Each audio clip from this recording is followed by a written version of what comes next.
standing wing. He has to do it more now. Byrne goes forward. What a finish. What a test. Russell thinks about the kick again, looks for the pass. He found it last week at the start. Doesn't do it now. Ryan. Gibson Park. Keenan. Comer's waiting. Keenan. I did it.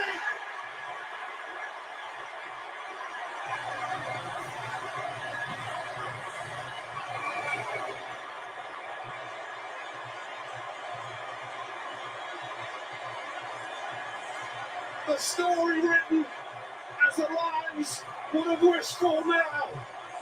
What a finish! Wilson's dead. Good morning, all. Wow. Did we have controversy in the weekend, or did we what? Good morning, Mike. What did you think of that? Yeah, good morning, mate. How you going? I'm just mind blown. To be fair, I'm just going to keep my opinions to myself at this stage. But yeah, no, it was certainly a bit of controversy, wasn't it? Certainly, and it's funny you should say keep your opinions to yourself, because I have a major opinion and I want to get it off my chest. You're sitting here. That was an English commentary that we saw there, and but the problem there was the Morgan Turanui and all the other Australian commentators, right, all had a bitch moan about the decision. Now, I've been saying since day one, when they've been talking about the new height tackles and the new all this around the neck, that one day we would see something like this. Now, because the poor Wallabies were on the wrong end of it, you know, sure, they can feel aggrieved, but really, for television commentators to pretty much call out a referee a cheat is just, that to me, that's just a step too far.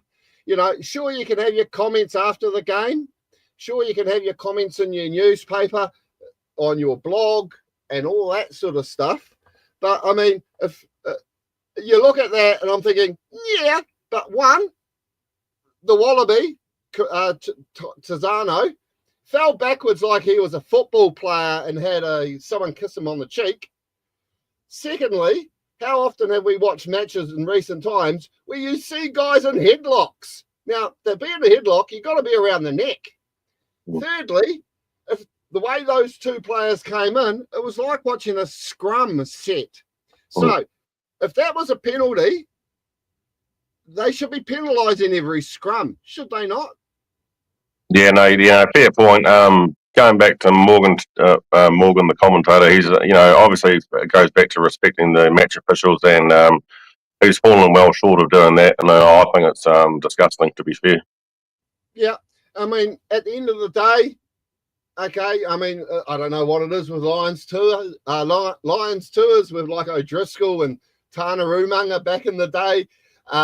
There's always some sort of controversy, and but yeah, so congratulations to the Lions getting up and taking out that. If you disagree with us, throw it in the comments below, and we will we'll try and dive, go over everything. So anyway, if you're wondering why I'm wearing Ngāti Porou blue and got my book and got my scarf, well, we're hoping to get on Kahu Tamatea today. He's just been having a few issues logging in, can't remember passwords.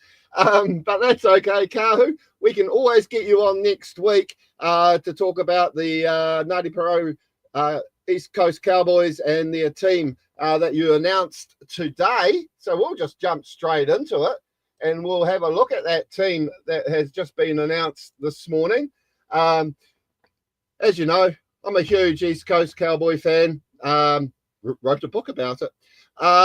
But they announced their squad today. And a few names there jump out at me. Pierre Emmanuel is still going to be going around the park.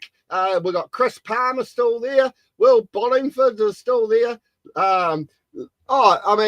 It's a very, very how can we put it? steady squad. It's just a continuation from last year. Your thoughts? Yeah, no, I'm with you on that, Rabs. Obviously, Nabura's back in there as a lone player. Richard Green, Hawaii Temoana.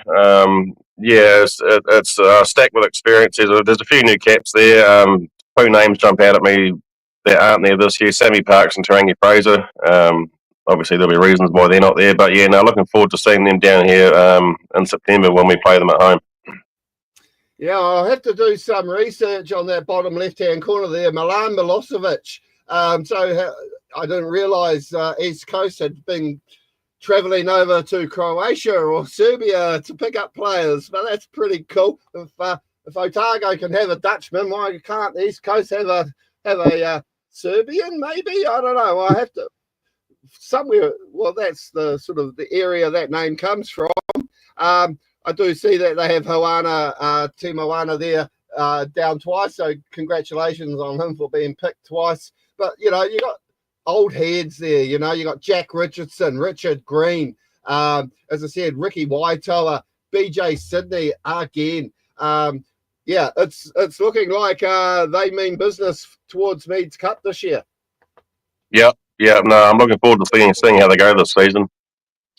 Yeah, well, I mean, as I said, you know, the season is just beginning for us. I mean, this weekend we've got the Francis Mining Buller team taking on West Coast down there at John Sturgeon Park in a friendly. Whenever these two teams play, I've never actually ever heard them called a friendly before. But the Lions are going into the Lions Den, I suppose, of John Sturgeon Park. I suppose we'll have 30, 40 players running around for each team as they start prepping for the Heartland. Which way are you going to go here? Because, man, I'm sitting on the fence here a little bit. But, yeah, I mean, I'd love to see Buller get up and give the West Coast boys a bit of a shake-up in a reality check. Yeah, it's great to see pre-season fixtures back at John Sturgeon Park. They're going to get a good crowd. Hopefully the weather plays ball. The weather hasn't been too flash over there of late, but I'm leaning towards West Coast. But, yeah, it could go either way. I'm actually very interested to see how Buller's going to go this year.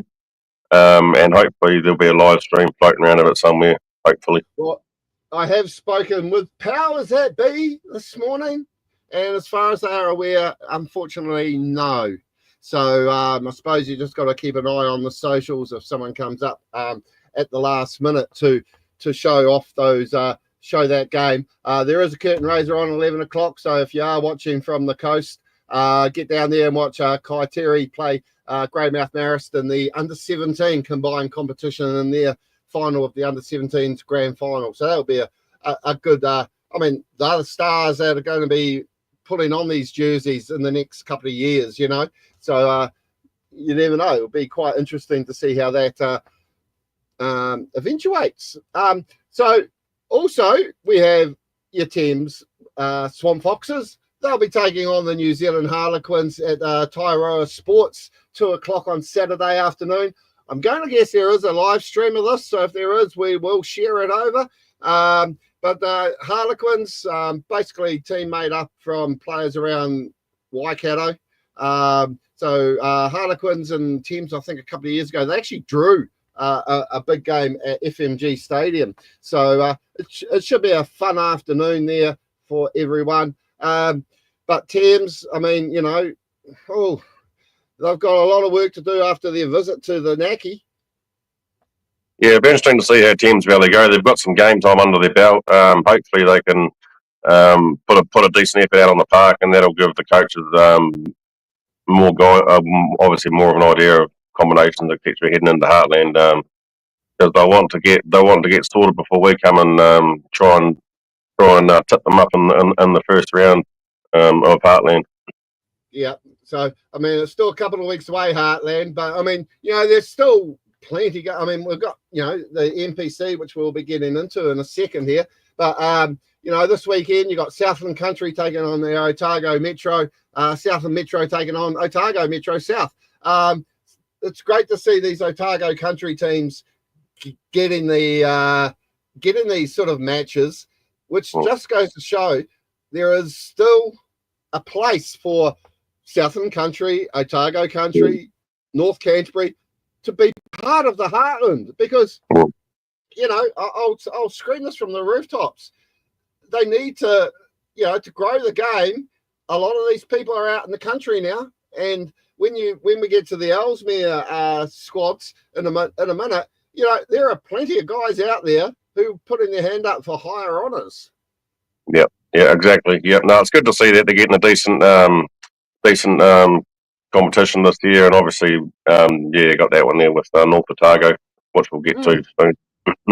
Yeah, no, it certainly will, and I mean, Otago Country. I mean, I don't know if you saw the post earlier in the week. Yeah, the amount of guys that have played like 1 million games for Clutha, for Alexandra, and all these other places.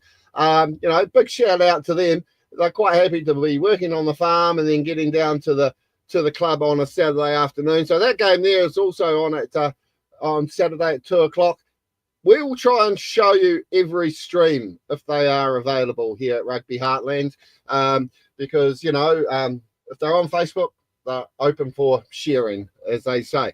But also, see, not just the South Island, we've also got the North Island. So you got the Central Hawke's Bay, who played the Wairarapa Bush team. They've got a couple of games coming up.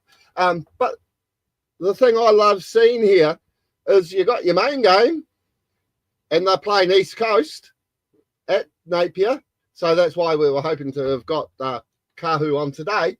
But then, you know, the curtain raiser, well, not the curtain raiser, but at another ground, you've got the Colts team playing. Now, this game on Saturday hopefully will be shown live. They normally do show games live from Tremaine Field and Napier. But the good thing about that is last year, Central Hawke's Bay almost tipped up East Coast. It looked like they were going to win it. And East Coast got a late penalty to snatch the victory. So, you know, non-first class, but for the guys from Central Hawke's Bay, it's a big game for these guys, isn't it? Yep. No, it's certainly a picture that they look forward to every year. Yeah, no, totally. And of course, we'll see how Kahu's team gets on as they move forward. But as you just mentioned, you know, you've all the squads are starting to come out, and of course, the what's their name, North Otago, and I'll come to that in a minute too about North Otago because I still can't figure it out. But a very strong-looking squad. Any names missing from that you think should have been there? No. I had a good look at that squad earlier, and there's not a lot of names there that I recognise, but Ralphie Darling and his coaching team, like they've made no secret that they've casted their net far and wide to bring players in for the squad, and there's a couple of Japanese players there that they've brought in. Obviously, North Otago's got an agreement with a fellow club, and it's good to see that these boys get an opportunity at Heartland level.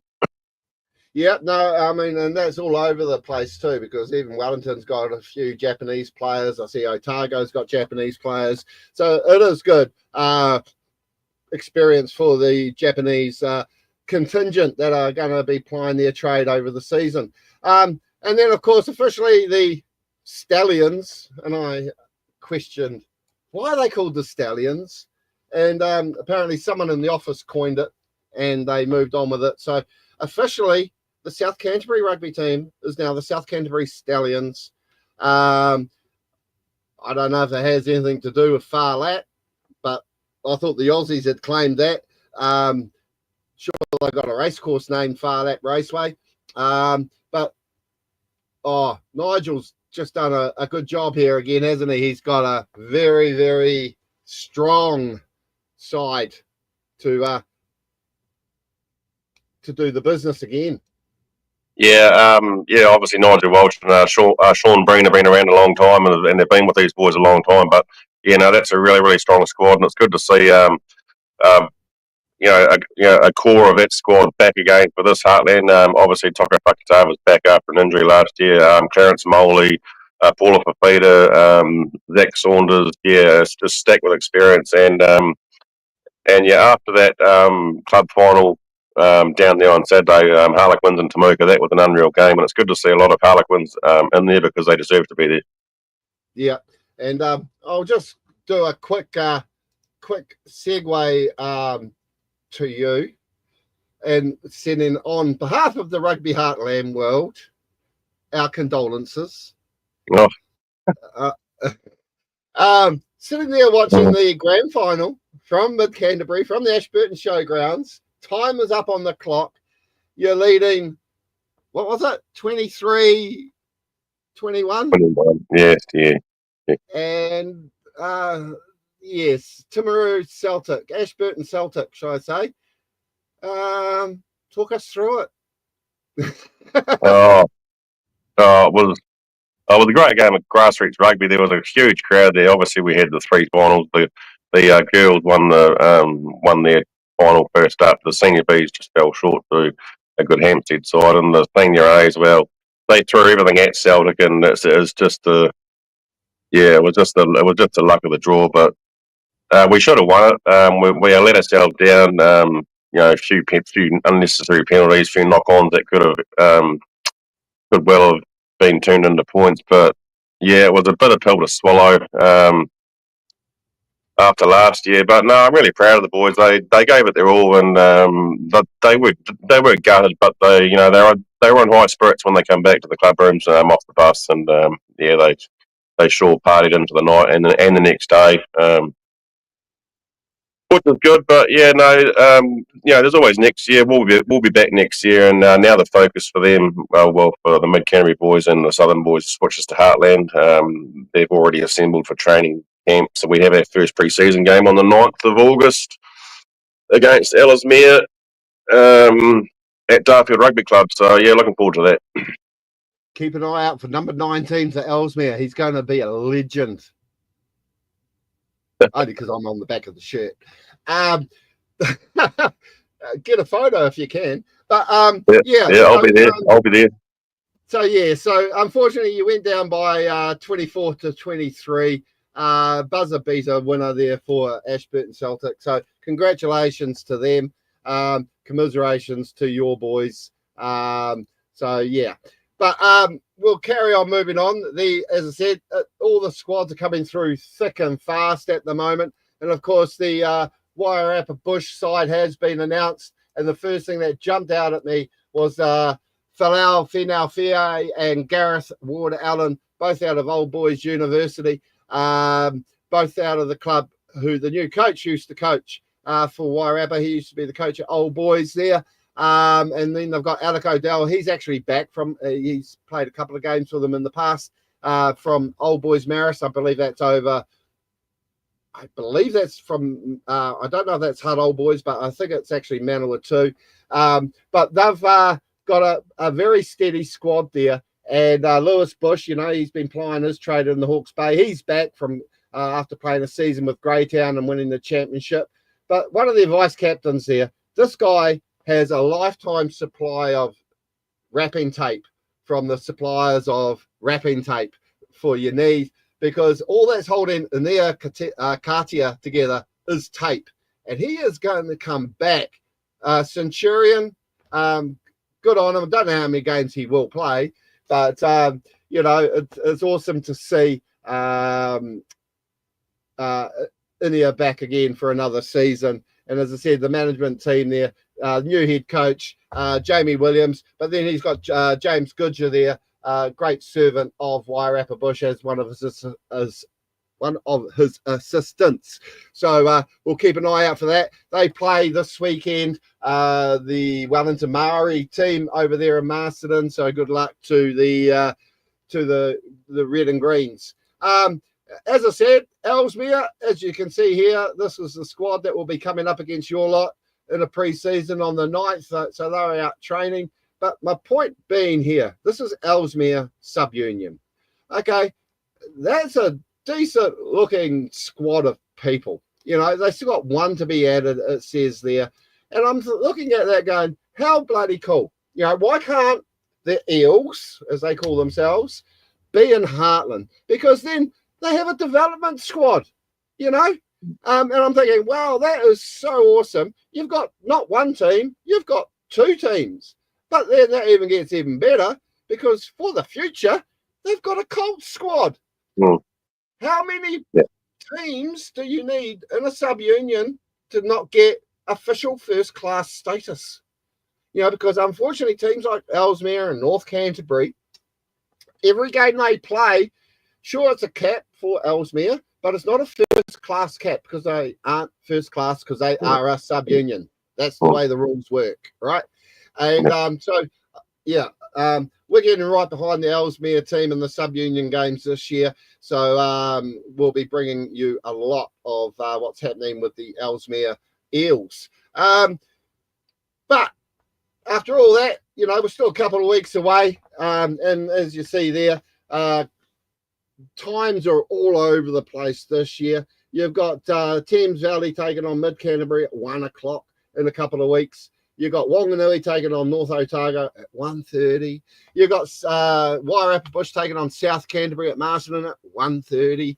And then you've got Poverty Bay, East Coast. What a battle for them to start the season. And at 2:30. And then West Coast hosting the Rams, a repeat of the Lahore Cup final at 2:30. So we'll try and bring you as many live streams as we can. Apparently there will be live games on the terrestrial TV, I suppose you could say. So keep an eye out for those on your local guides. But of course, in saying all of that, we do have a tipping competition for the NPC. But after the success of our tipping competition for the for Wellington Club Rugby and for what's it call it? The West Coast Buller combined, and I'm just going to throw this into our comments link here. We will be running a Heartland tipping competition where you can get to pick who you think's going to win, the margin, and everything like that. We do use the website called faceyourfears.com. Awesome site that have helped us set all this up because we've been trying to get a tipping comp going for years. And after running a couple of club competitions, I think we've got it all sorted. There are 2 rounds of the 8 rounds where you can double your points. So you get a wild card. You get bonus points if you pick the correct margin. So let's see who the champion is. And in saying that, congratulations to Mungie 1990 for winning the West Coast Buller competition, and to a guy called Stats 2025 who won the Wellington competition. So I'm sure your prizes are on their way. Prizes for this, I'm still working on it. But hey, sign up today. It's free to join. Just put in your user handle and and be ready to have some fun. But in saying that, we'll move on. And of course, hey, doesn't get old, that does it? No, it's not a bad photo, actually. I know, because this year, Rugby Redefined, our brother site, has got another Super Brew comp running. And I'll just grab the words from that and throw it into our comments as well. You can join our competition. Hang on, I'll just save that, bring that up, and get into our comments and post that in there as well. Just follow your nose. Been on Super Brew for a very long time. They do have the NPC competition running. So jump on there and sign up. I think we've got about 70 odd people on that group already. And it'll be great to see a couple hundred more people playing there. And of course, that all kicks off this week with Auckland taking on Waikato.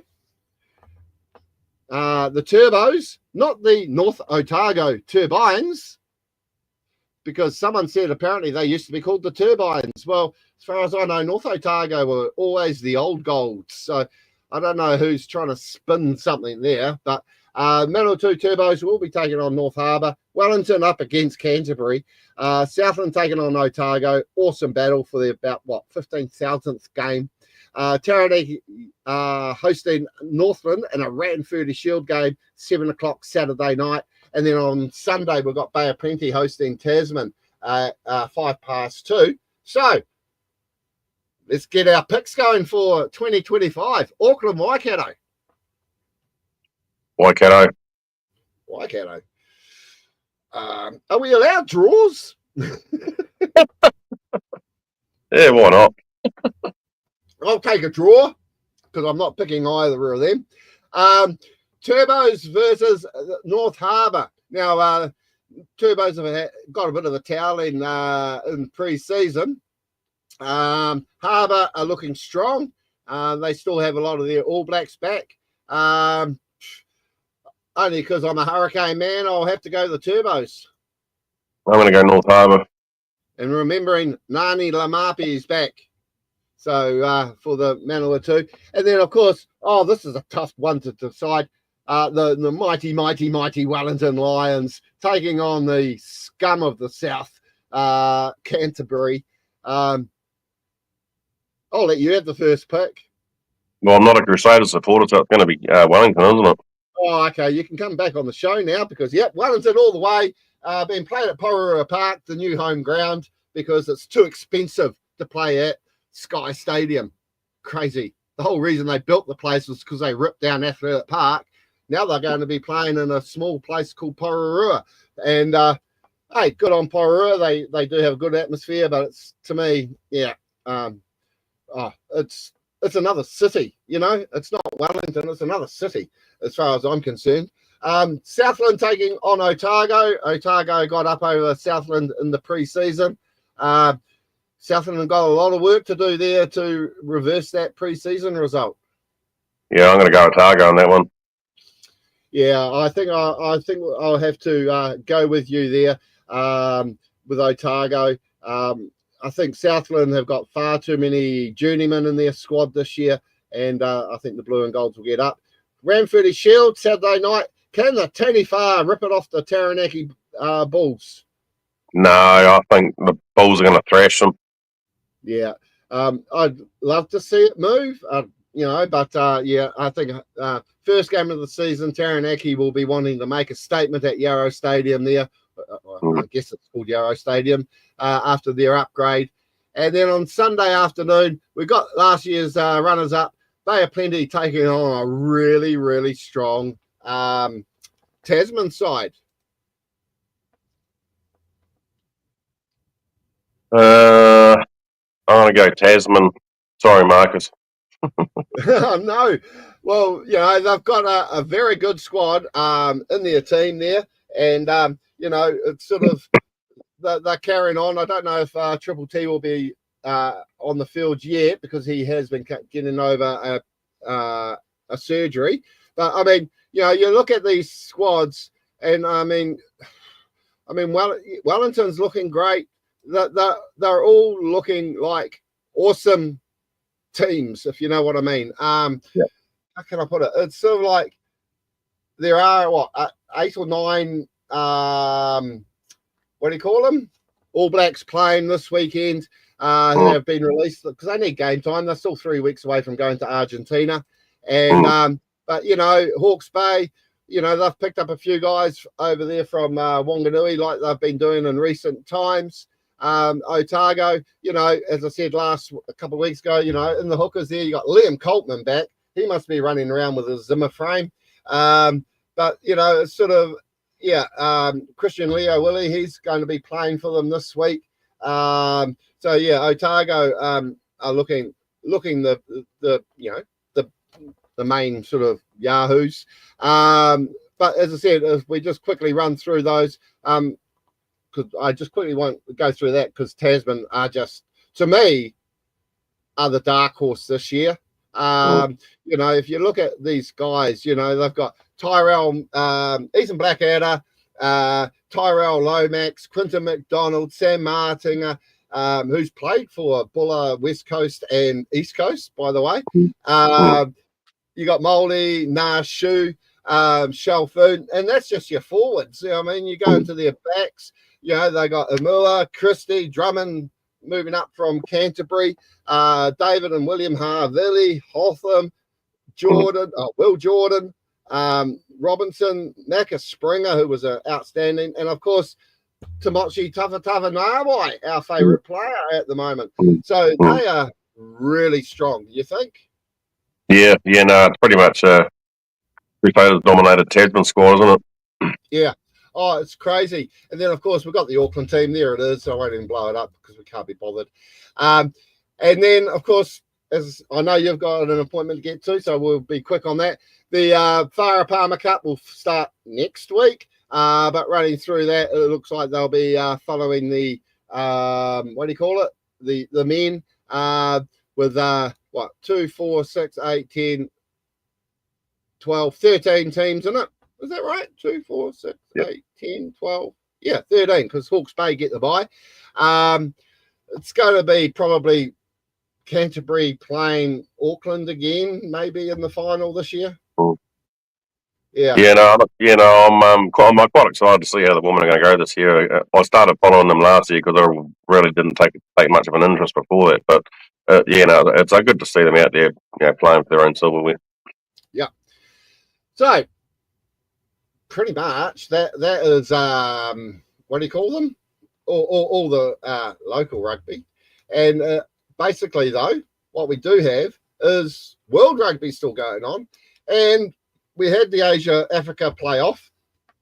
Namibia, who got beaten by Zimbabwe, and UAE, who were beaten by Hong Kong, played off of that wild card spot in the qualifying, and 86-29, which now, we add another little red cross to the playoff table that was made by the guys from back the NPC, and we totally support their website, but we often try to just update it a little bit.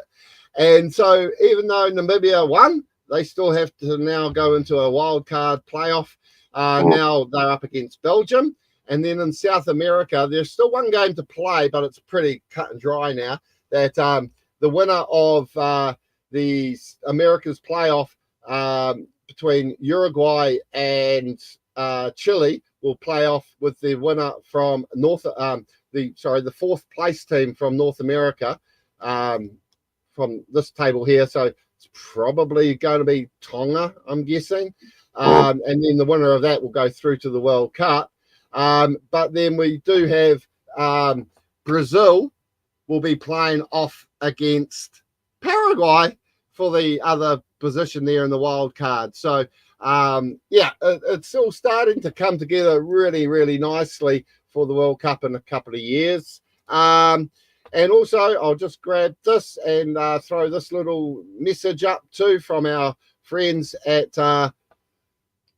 Rugby 2025.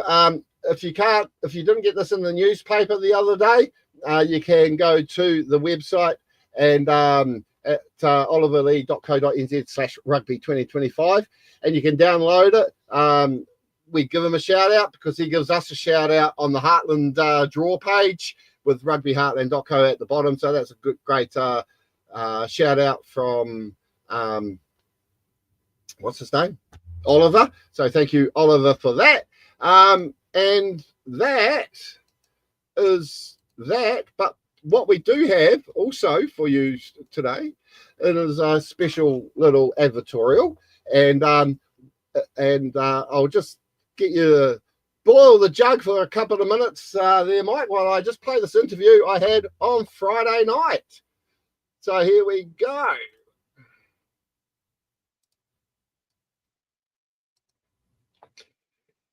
Yeah, hi everyone. Just a quick interlude on our live chat here on a Tuesday to bring a bit of a advertorial, I suppose you could say, about rugby around the country and what's happening, especially when the rugby season's finished. Yeah, we even carry on after the rugby season.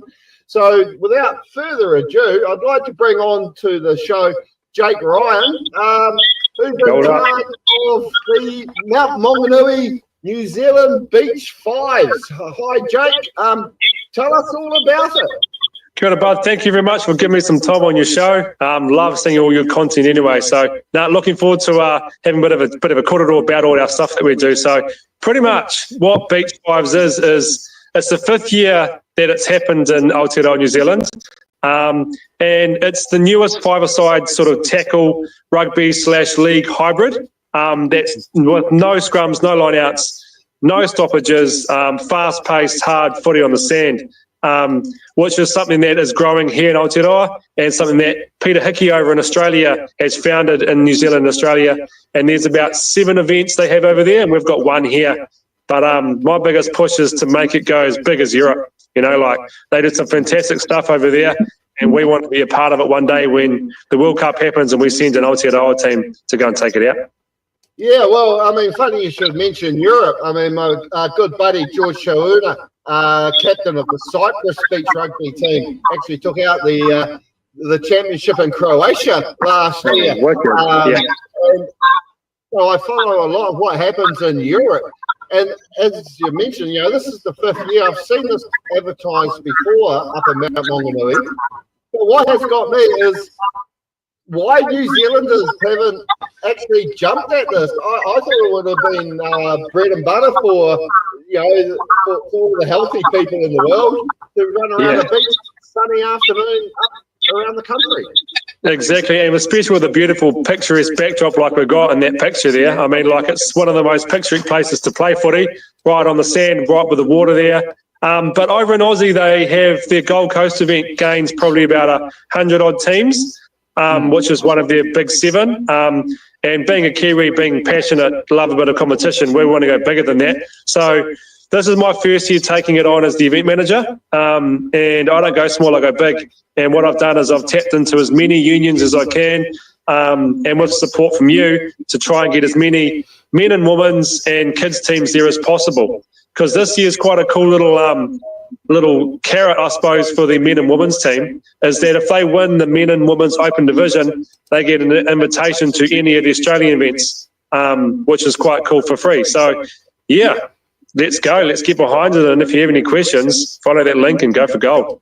Yeah, well, you've got the QR code there, and they can drop you an email at jake@beachrugby.co.nz and to find out more about it. You've got the beach, what is it, beach5.com.au over there in Oz.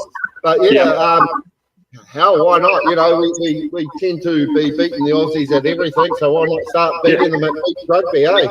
Exactly, and quite a cool thing they had this year in Australia before the second Origin game over there. They dumped a whole lot of sand into one of the green spaces in Brisbane before the Origin 2, and they had all the ex-Origin players like Thaiday and you name them, they were there. Greg Bird was there playing for the Blues, as passionate as that man is. So they had a bit of an exhibition match on their Channel 9 over there, on their sport channel, to promote it over there. So we want to do something big here as well. So, yeah, we have 2-day events, Saturday the 22nd of November and Sunday the 23rd of November.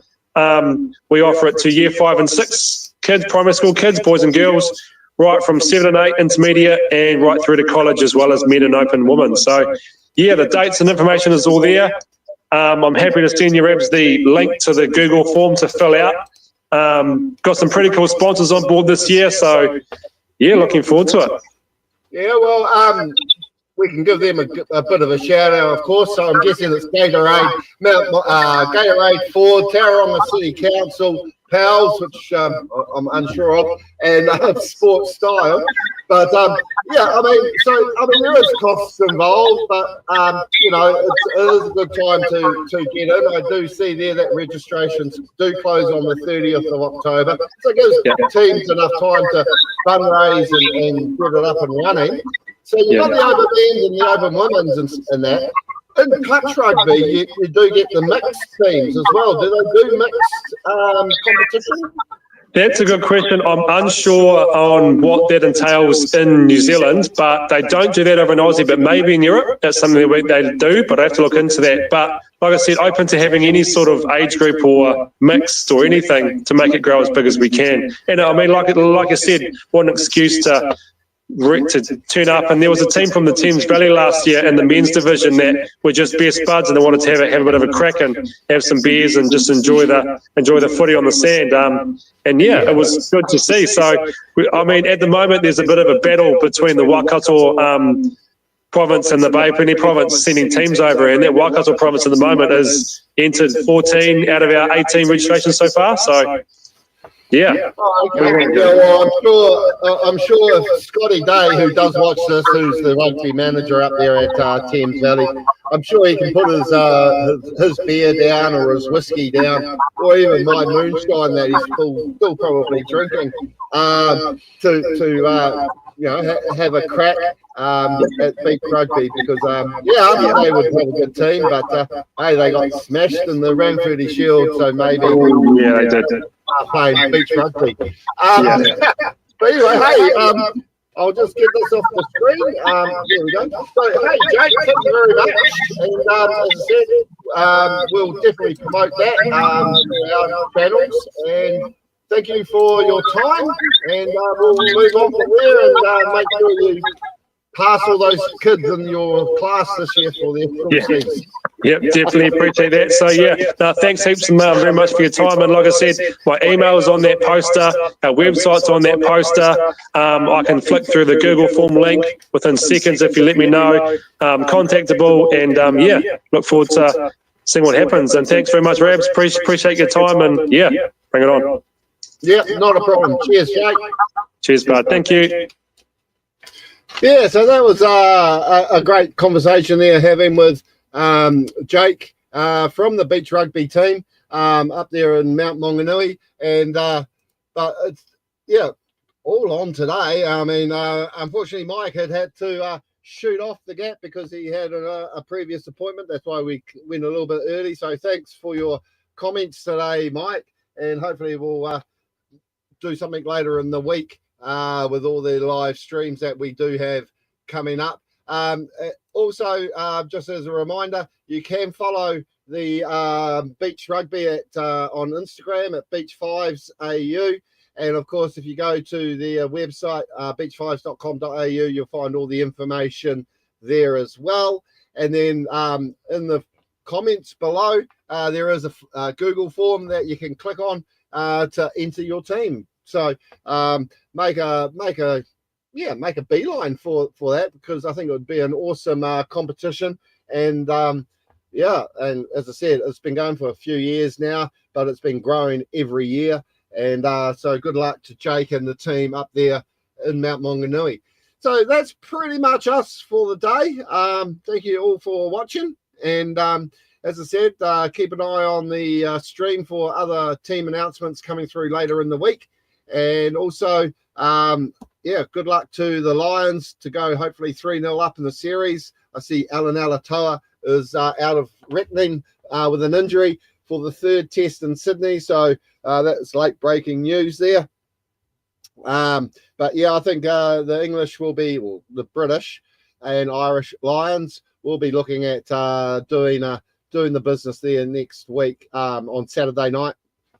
And then hopefully next week, we would have sorted out the technical difficulties we had getting Kahu on, and hopefully we can get him on to the show. If not, I'll have to hunt out Nigel Walsh or Craig Adams or Jamie Williams from Wairarapa. But we'll start getting some of these Heartland coaches on for you to ask them questions about what they think their teams are, or what you think of their teams, basically. So until our next episode, thank you very much all for watching. We'll catch us all on the next episode. Catch us all later.